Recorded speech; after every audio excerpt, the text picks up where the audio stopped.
enforcement officer to protect our kids at schools. And this message here is also not only to our citizens out there, but our citizens that have kids in schools in Rockingham County and anywhere else they're listening.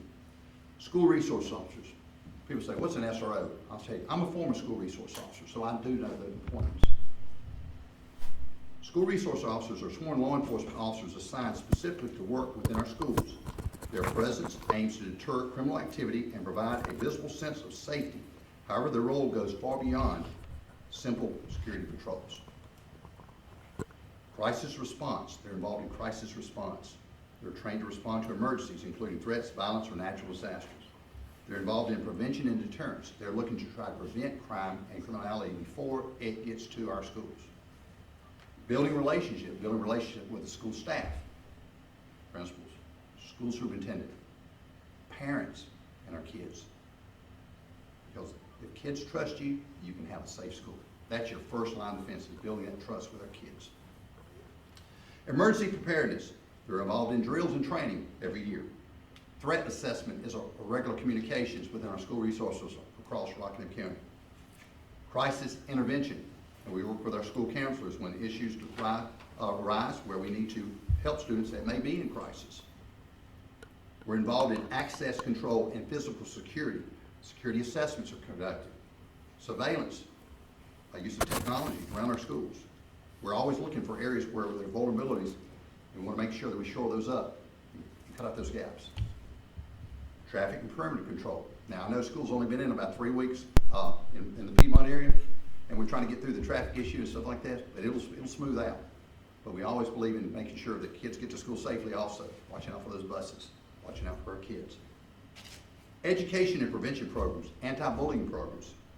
You're familiar with the DARE program, the GREAT program. These are programs we bring forward to help our kids, teach them about drug and alcohol awareness and anti-bullying. Internet safety, that is a big situation that we're seeing. Working with our district attorney, working with our Safe Communities project. We're trying to make sure our kids are safe when they get on the internet. Mental health awareness, that comes up. We want to make sure that our kids at school have access to mental health support in our schools.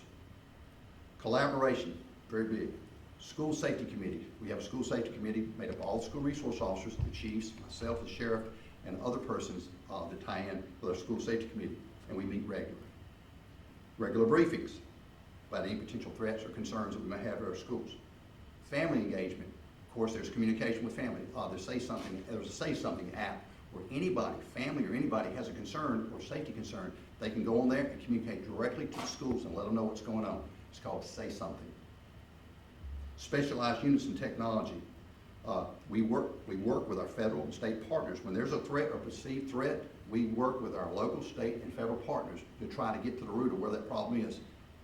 A lot of times you get these calls, you've seen this. You'll get messaging come from another area of the state coming in saying there's a threat or risk to a school in our community, and we use these resources to help us hone down to find out where that's coming from and find out if it's a real threat or not.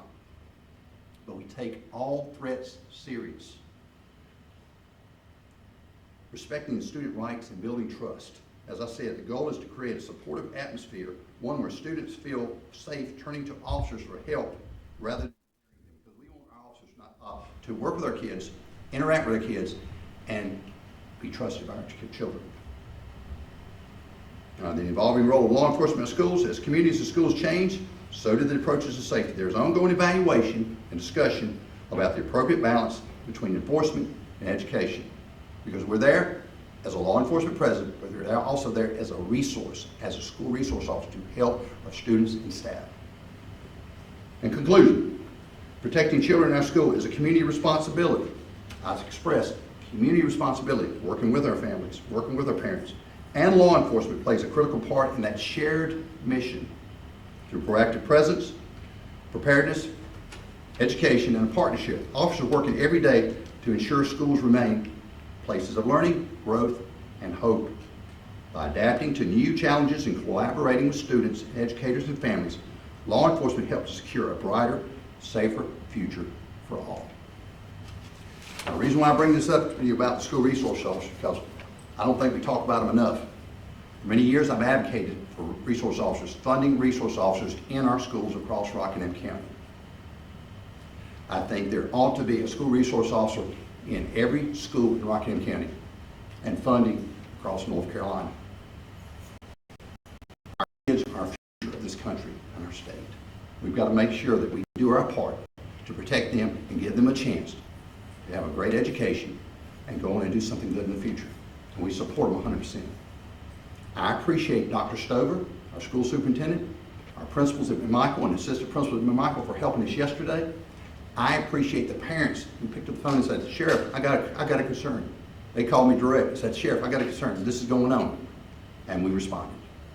We communicate with our school resource officers, and they help. When I know I've got a school resource officer in school, I know that I can feel good as a sheriff that we're doing our part to keep our kids safe.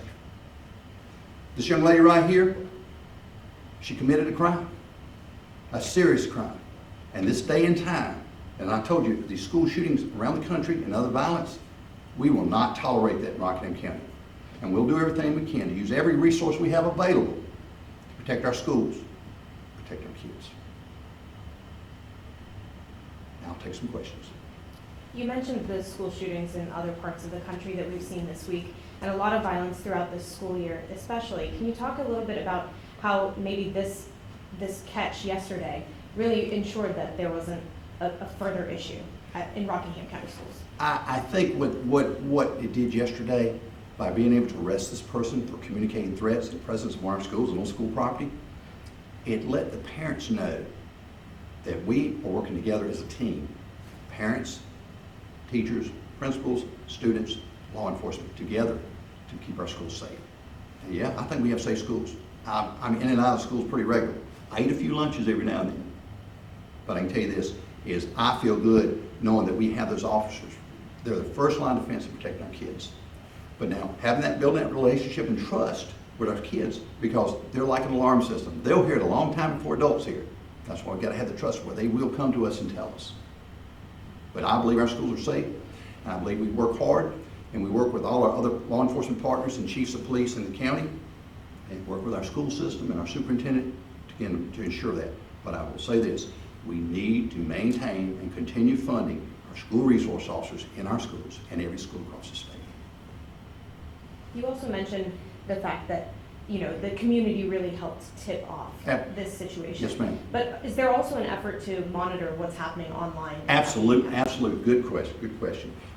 We get calls, and part of our prevention mode is this: when we get complaints about potential threats, potential risk, and we get it on social media, or it's brought to our attention, because a lot of times it's parents paying attention, it's others paying attention, and they bring it to our attention, and then we look at it and see if is it a valid threat, or is something we need to act on. But again, when we get a threat, complaint, we follow up on it until we find out otherwise. We want to make sure that if there's a threat that could go to any of our schools, we want to make sure we're there to protect our kids and our staff there. Sheriff, do you know if this online threat has been taken down off of social media, or do you know if it's still up? Do you know the status of that? I will just say the person was taken into custody. That person put it up there on social media, and I'm not advocating for you to go look at it. But that's what the person's intended to do. They want to put information out there. And my way I understand the system, the way it works, is you put something there on a social media platform, and people click on it, and you make money. That's a bad way. That's a horrible way to make money, to threaten people. They're trying to do good things for our future, our kids. And again, if you do it in Rockingham County, and I'm sure there are a lot of sheriffs and police chiefs around this state that'll do the same thing. They take it serious, and they will come after you, just like we will. Is it known at this point if this was the first time that she's communicated threats online, or have there been other instances? I think there's, all I can say is I think there's a pending case I've read up, I think there's a pending case on cyber stalking. You'll have to look yourself, but I believe there is a pending case. And again, right now, currently, Ms. Clark is in the Rockingham County Jail under a $500,000 bond, as far as I'm aware, as of right now. And I just want to let the public, today, I just want to let the public know that we're going to always do our part to protect and serve and protect our kids. And for me, Rakesh Patel, he said something this morning. I was watching the news this morning, and he said that good things happen when you allow good cops to do their job. And our detectives and our patrol officers and our school resource officers did their job, working in conjunction with our principal, our school superintendent, and everybody else involved that look after our kids. Specifically, what kind of threats were made? The threats were made were so graphic that I can't say them on TV today. Got it. And were they? So they were directed at, within the statute, they were directed at a group of people or persons. Was it with beheading kids, as I mentioned? That was mentioned, yes, sir. Okay. And like I say, it was very graphic, but that information will come out at a later time. Gotcha. Again, but I just want to let you know that, if you come online and you make threats, there's a thing called cyber stalking, cyber threats, and you make a threat online to a school and kids, again, it's a very serious offense. We'll come after you. And what are kind of the kids and parents feeling out with this threat? I mean, is there any message that you would like to send out to them? Just the few persons that originally called me, I called them back to let them know that the person is in custody right now, Ms. Clark. It was relief. I'm going to tell you about the response. When our detectives and officers took this person into custody, they were in a parking lot, took this person into custody, and the horn started beeping, the camera started going, and it was like relief. And we felt like people appreciate what we do. We know our citizens appreciate what we do, but we heard it. I listened to the video. So again, like I said, it makes you feel good when you got people that are standing behind you, our citizens. Because when the citizens stand behind us, we can do all things. Get it done. Was she arrested, oh, sorry. No, go ahead. No, I'm sorry. Go ahead. Was she arrested during school dismissal hours or during, what time of day? She was arrested, I'm gonna say roughly before lunch, probably maybe around 11:30. I don't know how long, I'd have to look at the data, but I know that she was on the school grounds. I know she was making those threats, and that she was taken in custody about a half mile from that location at a parking lot area and stuff like this. But of course, according to the captain, he said, you gotta watch this. You cannot believe this stuff. Just the relief of the people, and I think they were familiar because a lot of people watch social media. And I think when they saw this and they saw what was going on and realized what was happening, they were very appreciative. But the parents that I talked to, the immediate parents I talked to, and the law enforcement officials that I talked to in that end of the county, were very appreciative. And again, we work together as a team, community and law enforcement. Yes, sir. That was my question. Any other questions? Sheriff, have any Rockingham County schools been placed on lockdown because of this, or are schools operating as usual? It's part. I'll just say this: it's part of the procedure. If we have a situation of threat or risk, there are different types of lockdowns and stuff. Some lockdowns are just basically not letting students go out of the building, and then some are totally locked down where nobody can come on premises. I'm going to say that they were in a lockdown status yesterday where nobody was allowed to go outside the building, and we quickly located where the threat was at, and basically contained the threat until we could take that person in custody. And I'll say that, just like yesterday, I don't know if y'all are following the news yesterday, but we have a subject involving a carjacking out of Danville, Virginia, and several of our stores were operational, but we had officers there, and the schools that were near the stores went into a lockdown period.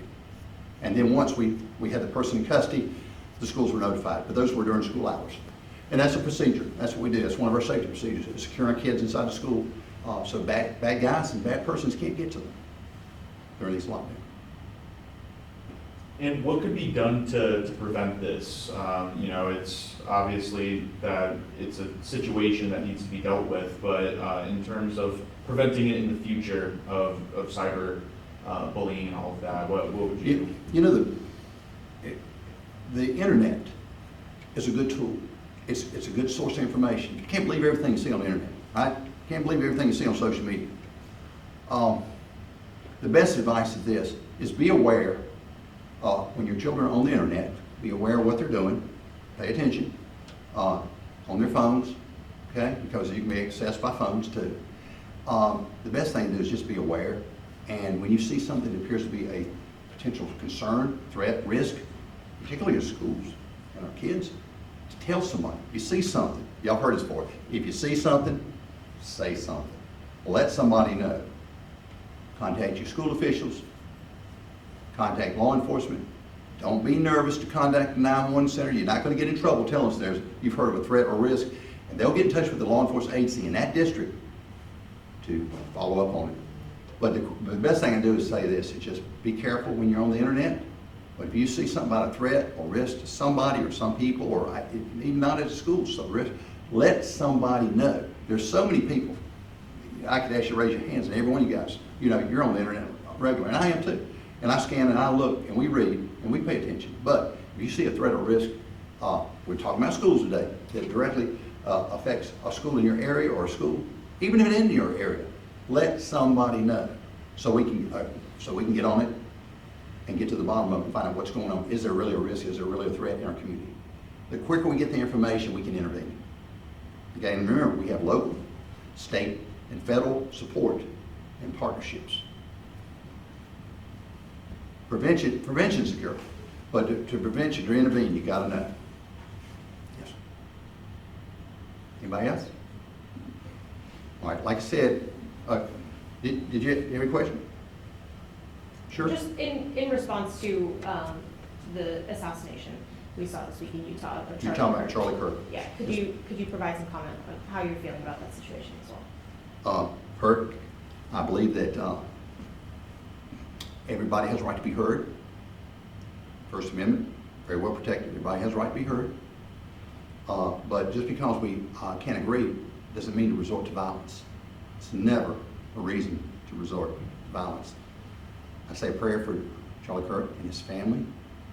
I have high praise for the suspect's family and others that helped turn him in because they knew it wasn't right and they did the right thing. It shouldn't be happening in America, but it does. But again, awareness, things going on, or if you hear something's not right, let somebody know. But remember, prayers for Charlie Kirk and his family. And I want to say a lot of thanks to the local, state, and federal authorities for getting on this case.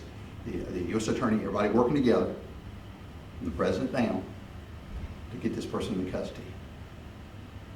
It's a very horrible day in America when you can't have a difference of opinion and somebody wants to take your life. And I hope this person gets the full wham of what happens for that action he did. I hope he gets the fullest punishment that can be given.